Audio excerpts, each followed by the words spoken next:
Everyone seems to be so busy, always on the go, overwhelmed, drained. There needs to be an escape.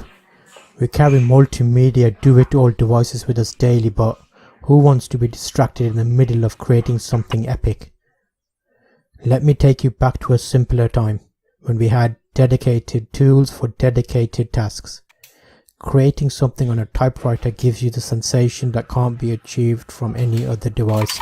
Physically using your power to press metal against paper to imprint your thoughts and create feelings and emotions. That marvelous ping when you reach the end of a sentence and have to return the carriage home. They are making a comeback, the very reason they were forgotten, typewriters. Almost enchanting how the words just form in front of your eyes. Shows there's more craft into creating a written story. It's almost like learning a musical instrument.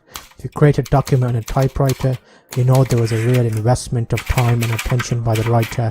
At that moment, the writer is concentrating on one thing and one thing alone, the reader. Do you want a typewriter?